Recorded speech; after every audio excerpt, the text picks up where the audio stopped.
vamos a ver todo lo que tiene que ver con función inversa, porque el día miércoles y el día lunes vimos bastante con respecto a función inyectiva, sobreyectiva, y ahora vamos a dedicarnos a la parte de función inversa. Voy a compartir la pizarra.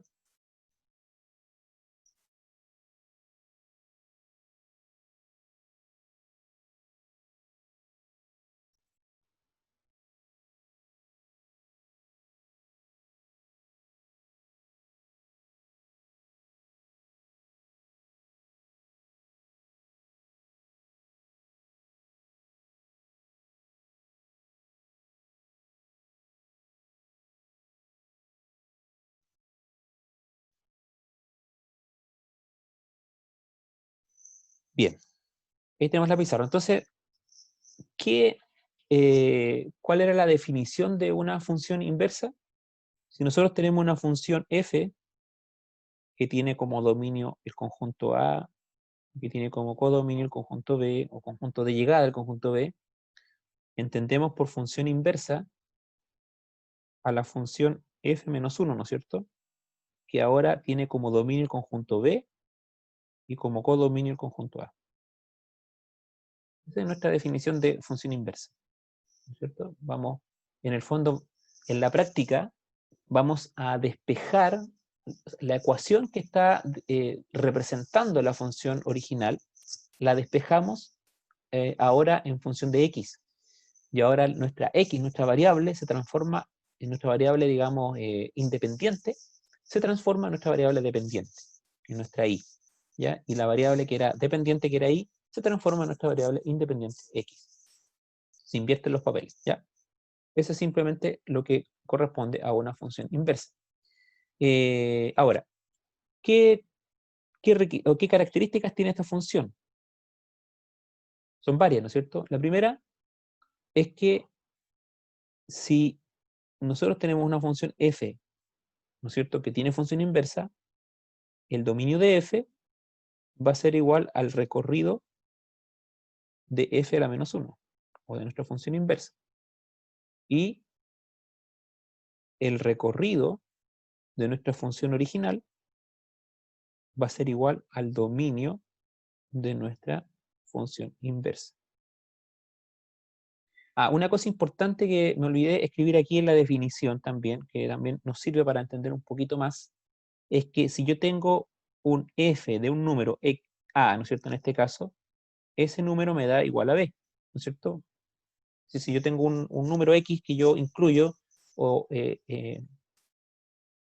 digamos, opero en la función, me va a dar un resultado y, ¿no es cierto? Ahora, en el caso de la función inversa, esa f me quedó muy rara. En el caso de la función inversa, ahora yo incluyo ese b y me tiene que dar el mismo a al otro lado. Por ejemplo, si yo coloqué un 2 como a y el resultado de ese a en el i es 4, en la función inversa yo incluyo el 4 en la función y me tiene que dar el 2. Eso también es importante porque es una forma también de demostrarlo o de comprobar si la función inversa es real o no. Esa es una primera característica. ¿Alguna duda hasta acá?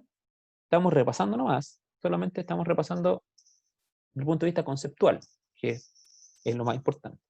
¿Ya? ¿No? Bien. ¿Alguien más por ahí que tenga preguntas? ¿Consultas varias? Ya. Estamos todos okidoki. Bien. Otra característica. Esta tal vez es una de las más importantes porque esta característica a nosotros nos sirve para demostrar o comprobar si la función inversa que obtuvimos de una función original está bien hecha o está correcta. Y esa es la composición, ¿se acuerdan? Dijimos que si yo tengo una función, ¿no es cierto?, inversa, la composición de la función original con la función inversa, de x obviamente, ¿no es cierto?, es igual a la composición de la función inversa con la función original. Da lo mismo como yo las componga, ¿ya? Puedo componer hacia un lado o hacia otro. Pero en los dos casos, el resultante de esa composición va a ser la función identidad. Es decir, me va a dar x sola, sin nada. Sin ningún número que esté acompañando a la pendiente o un número que esté sumándose o restándole a x, ¿no es cierto? En el caso de las funciones afines, o dividiendo, o un exponente, o una raíz, todo desaparece al componer y me queda la función identidad, que es la función x. Entonces, esa es una manera de demostrar o de comprobar que la función inversa que nosotros obtuvimos de una función original corresponde precisamente a una función inversa real. Porque nosotros podemos despejar de cualquier función, digamos, siendo una ecuación cualquiera, podemos despejar la variable x. Sin embargo, no necesariamente esa expresión algebraica, esa ecuación, corresponde a una función inversa. Entonces, una manera de comprobar si es así o no es componerlas. Y al componer la función original con su función inversa nos tiene que dar la función de identidad, que es x. En la última guía que van a recibir esta semana, que es la guía número 20 ya de matemáticas, ahí hay puros ejercicios de función inversa. Y en la última parte, yo les pido que hagan varias funciones, le saquen la función inversa a varias funciones, y luego en la última pregunta les pido que comprueben. Es decir, que hagan la composición de la función original y la función inversa del último ítem, ¿ya? Y justamente es aplicar esta característica. Bien. Y la última característica que tienen estas funciones es una característica gráfica, ¿se acuerdan? Que dijimos que si yo tenía una función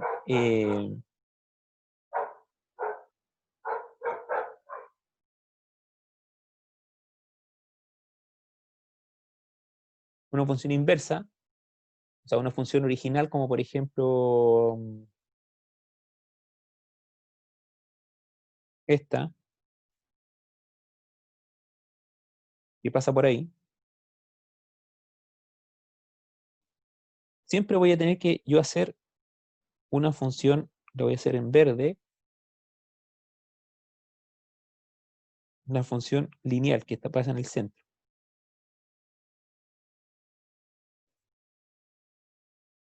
Ahí. Y siempre la función inversa va a ser simétrica a esas dos funciones. Bueno, si ustedes, aquí lamentablemente en esta pizarra no se pueden proyectar mucho, voy a hacer esta de nuevo.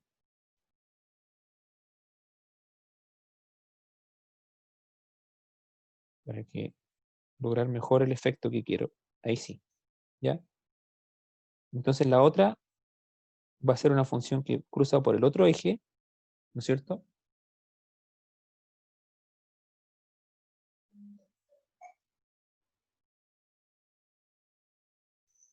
Y va a ser siempre simétrica, ¿no es cierto?, a la función lineal. Siempre son simétricas. Siempre van a estar a la misma distancia y van a cruzar, ¿no es cierto?, a la función lineal en el mismo punto, ¿ya? O se van a acercar, porque no siempre la van a cruzar, se van a acercar también al mismo punto. Veamos otro ejemplo. Voy a cambiar aquí de pizarra.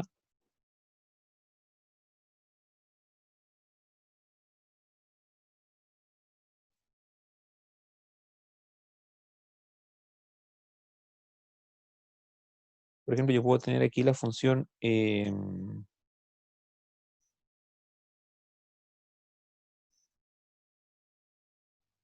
una función así, que va a ser nuestra f de x, y la función f la menos 1, la inversa va a ser esta. ¿Ya? Si usted dibuja de nuevo la función lineal aquí,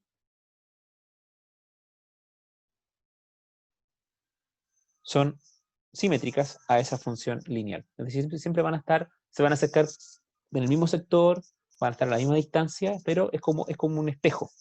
Es decir, si yo tengo una función original, la función lineal funciona como un espejo que refleja la función inversa al otro lado. ¿Ya? Esa es la última característica de estas funciones. ¿Ya? ¿Alguna consulta hasta aquí con respecto a la definición de una función inversa? ¿Qué características tiene y cómo poder demostrar o comprobar si una función es realmente la función inversa?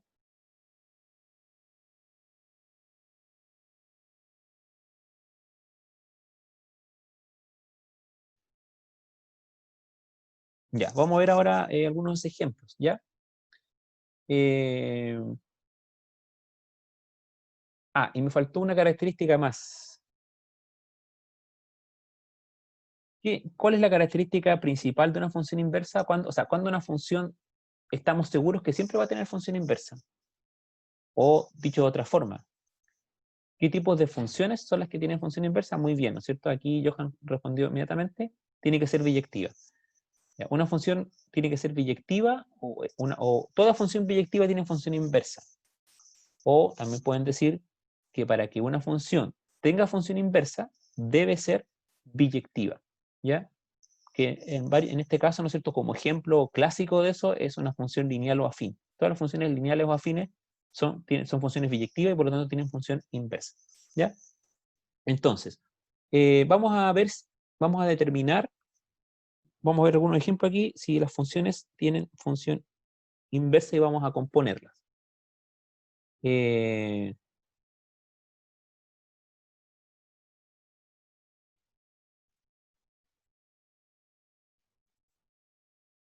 Déjenme anotar aquí la letrita, ¿sí?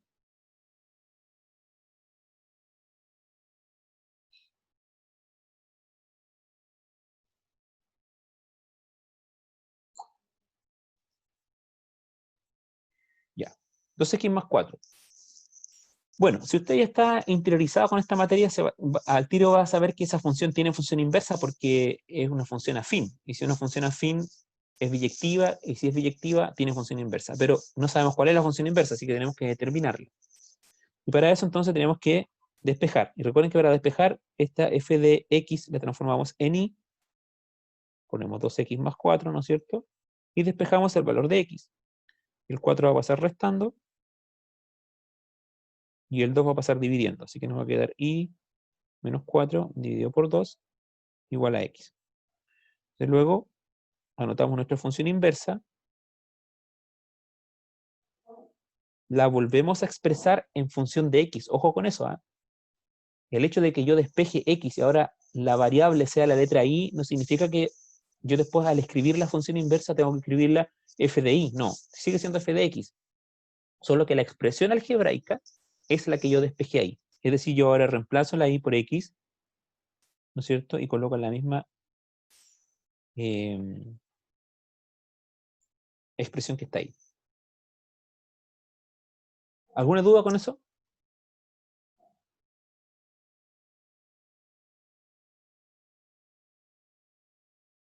¿No? Ya. Entonces ahora vamos a hacer la composición para poder comprobar si realmente esta función que nosotros determinamos, x menos 4 partido por 2, es o no la función afín que nosotros pensamos. Ahora, esto podríamos simplificarlo, ¿no es cierto? Como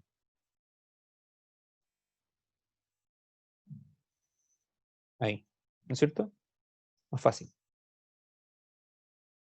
O si lo prefieren arriba, da lo mismo, como está arriba.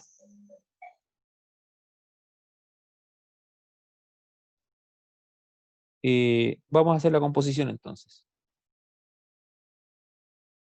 2x más 4 entonces y x menos 4 partido por 2. Entonces la composición perdón, de la función f compuesta con la función inversa de x va a ser igual a ¿qué? Teníamos 2x más 4. Entonces recuerden que cuando nosotros componemos donde está esa x, reemplazamos la otra función, que en este caso sería la función inversa. Por lo tanto, nos quedaría 2 por x menos 4 partido por 2, más 4. ¿Sí? Entonces, recuerden que esto usted lo puede hacer como que estuviera multiplicando un número, o sea, un número entero por una fracción, que en el fondo es partir por 1. Así que sería 2x partido por 2 menos 8 partido por 2 más 4. ¿Sí? ¿Estamos de acuerdo con eso?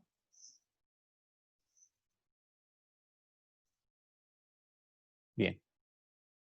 Eso se simplifica con eso. Esto me queda menos 4 más 4. Ese se va con ese. Y entonces yo digo, ah, perfecto. Entonces la composición de f compuesta con f a la menos 1 de x es igual a x. Y entonces demostré que la función x menos 4 partido por 2 es realmente la función inversa de 2x más 4. ¿Alguna pregunta con respecto a ese ejercicio o a esa manera de expresar nuestra composición de funciones inversas?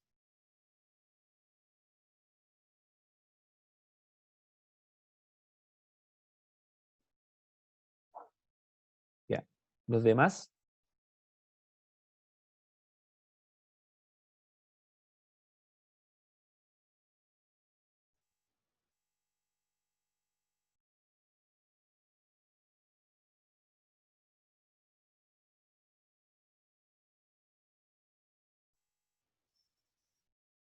Sí, vamos a hacer otro ejemplo.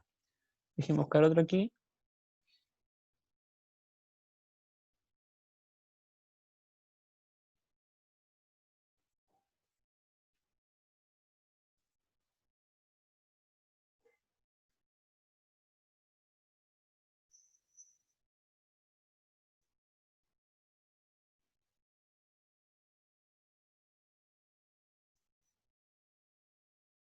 F de x igual a 2x cubo menos 1. Bien.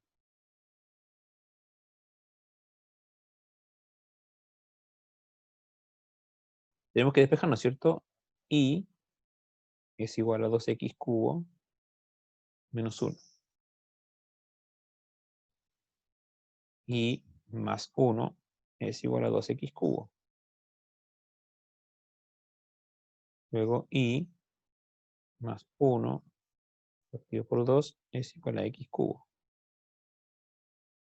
Y luego la raíz cúbica de y más 1 partido por 2 es igual a x.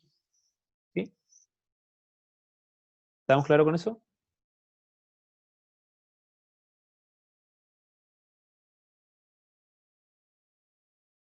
¿Alguna duda con ese despeje de la variable x?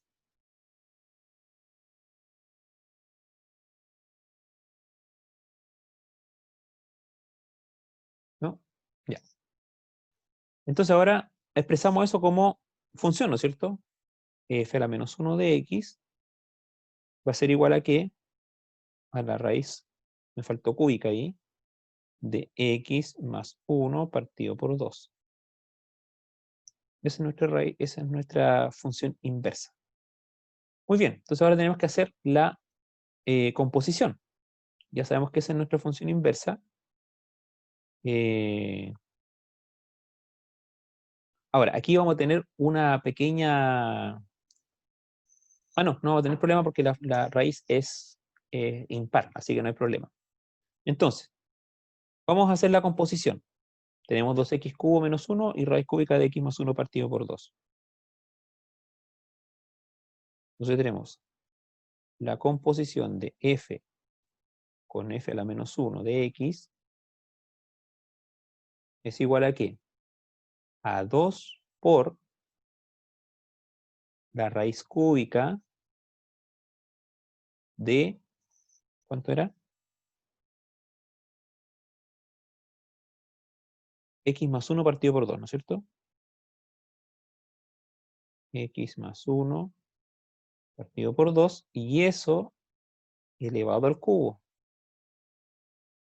menos 1. Recuerden que estamos reemplazando en X la función inversa. La función inversa era raíz cúbica de X más 1 partido por 2. Y la X está elevada al cubo. Entonces yo elevo toda esa función al cubo porque es lo que estoy reemplazando por X. Muy bien.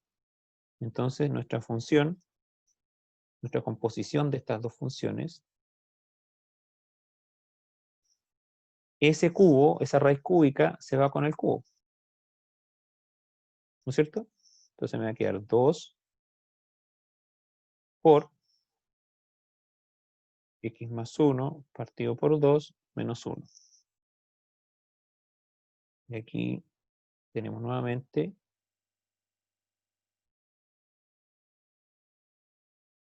2 por X, 2X partido por 2, más 2 partido por 2, menos 1. Ese se va con ese, me queda X, eso me queda más 1, menos 1. Por lo tanto, ahí ya ustedes se darán cuenta que nos dio nuevamente que ese se va con ese, y entonces la composición es igual a la función identidad. Así que estamos muy bien. ¿Alguna consulta con respecto a eso?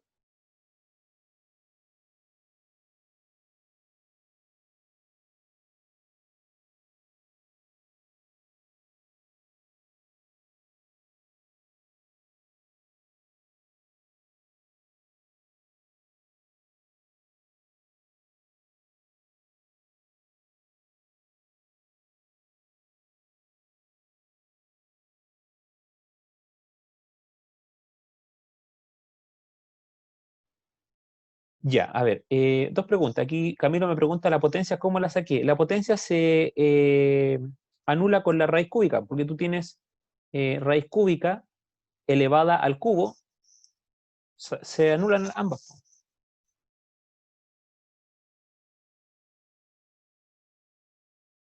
¿Ya? No sé si me explico eso, Camilo. Ya respondo las siguientes preguntas. Ya, ya, Camilo. Eh, bueno, Monserrat me pide otro ejemplo, ya vamos a hacer otro. Alexandra me pregunta que si esto es para confirmar lo anterior. Claro, esto es para confirmar si la función inversa que determinamos, que era raíz cúbica de x más 1 partido por 2, ¿no es cierto? X más 1 partido por 2 era la función inversa de 2x cubo más 1.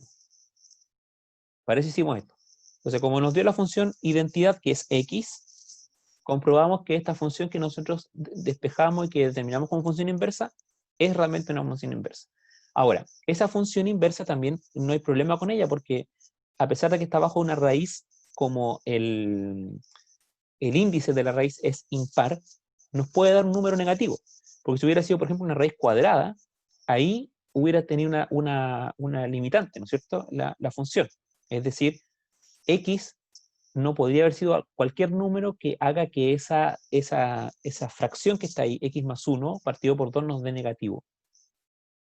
Por ejemplo, ya todos los números que están desde el menos 1, mayores a menos 1, perdón, menores a menos 1, eh, si la raíz hubiera sido cuadrada, hubieran indeterminado esa función.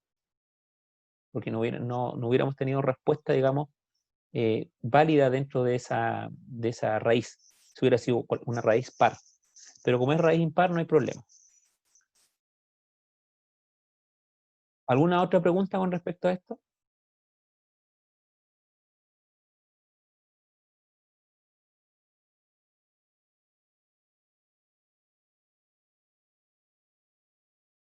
¿No? Ya, vamos a ver otro ejemplo más.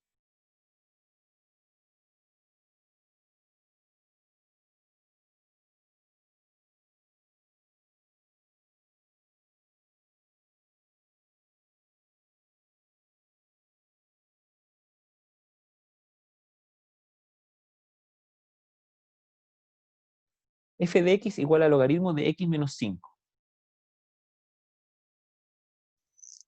Ya, aquí lo que tenemos que determinar es si esto tiene alguna restricción. ¿Tiene alguna restricción?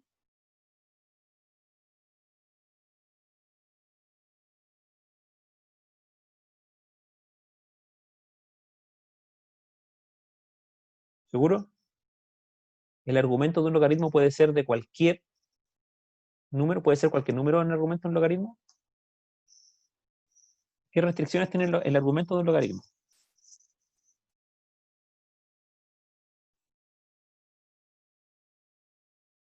Ya, esa es materia PSU, ¿eh? Ya, no puede ser negativo, muy bien. Y tiene que ser distinto de cero. Ahí están las dos restricciones. Es decir, que todos los números que sean iguales o menores a 5 no nos sirven para el dominio. Entonces, ahí usted puede definir el dominio de esa función. Es decir, si usted va a determinar la función inversa de esa función, lo primero que tiene que hacer es determinar, digamos, cuál es el dominio. Entonces, esta función es válida siempre y cuando el dominio de f, ¿no es cierto?, de f de x, ¿no es cierto?, es igual a todos los números, todos los reales, que tienen que ser mayores a 5,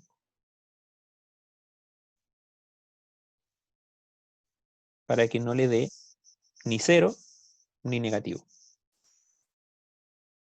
Porque como el 5 es negativo, entonces tienen que ser mayores a 5 para que cuando se reste no le dé 0 y al 6 le da 1, ahí puede ser, ¿no es cierto? Porque el logaritmo en base de 10 de 1 es 0. Cualquier, cualquier logaritmo, digamos, que tenga como argumento 1, el resultado siempre es 0. Porque usted tiene que elevar a 0 cualquier número de la base para que le transforme en 1. Entonces, definiendo eso, estamos ok, ahora despejamos. Y igual al logaritmo de x menos 5. Entonces aquí tenemos que usar la definición de logaritmo. Es decir, 10 elevado a i es igual a x menos 5.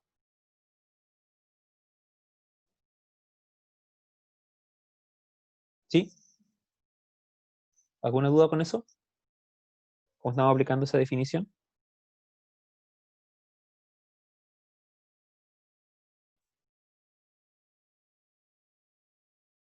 Sí. Recuerda que con un logaritmo, Johan me está preguntando si el 10 es por la base. ¿De dónde saqué el 10? Ya. Porque recuerden que cuando nosotros tenemos un logaritmo sin, aquí en la base, que no incluimos ningún número, significa que ahí hay un 10. Y lo mismo que si nosotros tuviéramos, por ejemplo, una raíz así, ningún número, que estamos diciendo que en esa raíz ahí hay un 2. O si colocamos una x, no colocamos ningún número ni al frente ni arriba, esto quiere decir que esto está elevado a 1 y que aquí al lado hay un 1. Entonces el 10 es porque el logaritmo es de base 10. Entonces estamos aplicando la definición, ¿no es cierto? La base elevada al resultado del logaritmo nos da como resultado digamos, el argumento. Entonces 10 elevado a i es igual a x menos 5.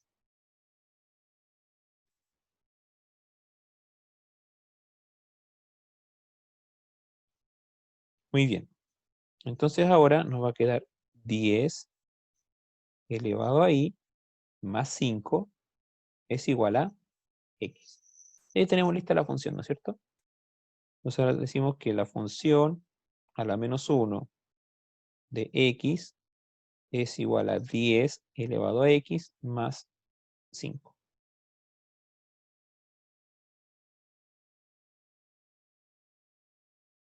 ¿Alguna duda con eso? ¿Hasta ahí?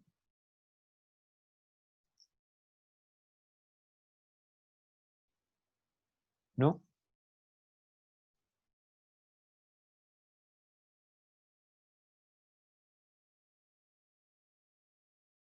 ¿Sí?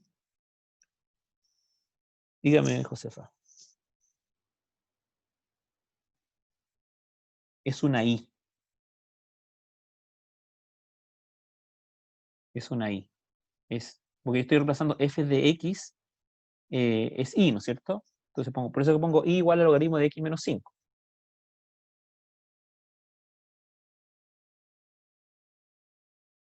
Ya. Entonces ahora hacemos la composición, ¿no es cierto? Tenemos, eh, perdón, voy a poner la composición primero. F compuesta por f a la menos 1 de x es igual al logaritmo de, que tenemos que poner 10 elevado a x, era menos 1, ¿no es cierto? No, más 5, perdón.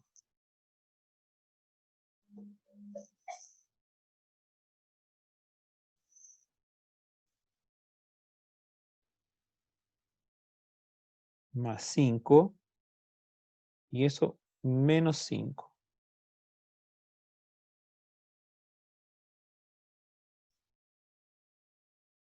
¿Sí? Muy bien. ¿Qué nos toca hacer ahí ahora? A ver.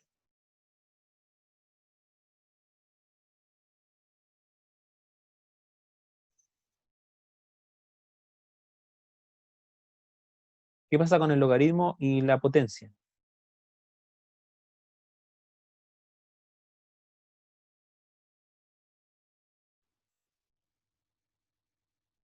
Se elimina. Muy bien. Es lo mismo que hubiéramos tenido recién. Una raíz cúbica a una potencia cúbica se eliminan. Logaritmo en base 10 de una potencia en base 10 se eliminan. Así que me queda x más 5 menos 5. Así que ese se va con ese. Y entonces la composición de eso con eso es igual a x. Muy bien. Bien, chiquillos. Esto es la prueba. No es más que eso. Definiciones. ¿Por qué?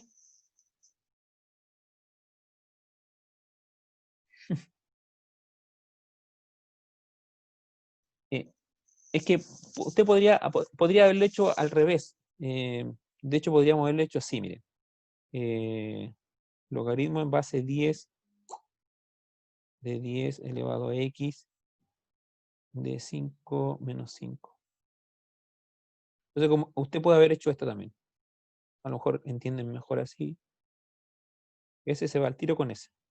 Y le queda logaritmo de 10, logaritmo en 10 de base 10 elevado a x. ¿Ya? Entonces, aplicando la propiedad de las potencias, o sea, perdón, de los logaritmos, ese x pasa ahí al frente, ¿no es cierto? Ya, x logaritmo en base 10 de 10. Entonces, si usted dice, ¿a cuánto elevo 10 para que me dé 10? A 1, ¿no es cierto? Y 1 por x es igual a x. Yo lo hice rápido no ahí porque ya sabemos que se anulan, pero esa es la explicación. ¿Sí? Le pasa la x al frente, resta los 5, pasa la x al frente, y entonces la base de 10, logaritmo de 10, de base 10, de 10, entonces es 1. Entonces no es que se anule, sino que es 1. ¿Ya? En la guía vienen de logaritmos, en la guía. En la prueba creo que incluí una. Creo que hay una por ahí. ¿Ya? Pero eso es para darle sabor a las 12 horas de prueba. ¿Ya? Pero es algo fácil, cortito así como esto. No es nada así del otro mundo. ¿Ya? Así que tranquilen John Wayne. Exactamente, porque no sea tan desabrida la prueba. Muy bien. ¿Alguna otra pregunta?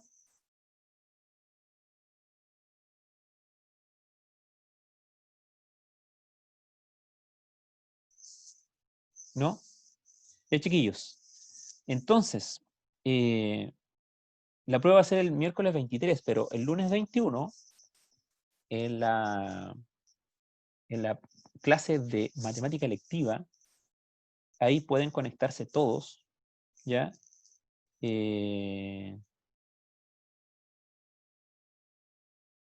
Pueden conectarse todos, ¿no es cierto? Y podemos despejar dudas que tengan de las últimas guías, que son puro repaso, ¿ya? O de alguna duda que tengan de la materia previo a la prueba, ¿les parece? Así que están todos invitados el día lunes a las 11 de la mañana, lunes 21 de septiembre, para que se puedan conectar a esa clase y podamos despejar juntos las dudas que tengan sobre esta guía y toda esta materia para la prueba del día miércoles. ¿Ya? Chiquillos. Antes que se vayan, como el inspector no está porque está en el colegio, les debo hacer la captura aquí para tomar la lista, ¿ya? Así que no se vayan todavía. Yo les aviso.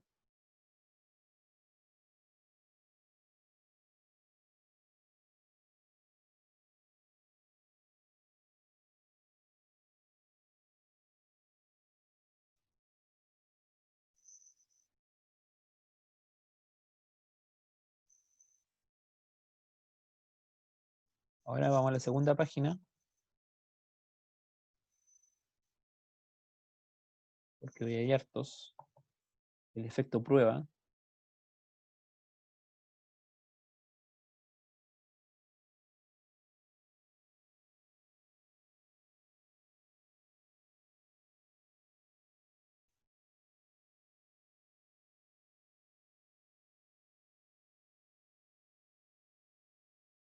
Ahora sí.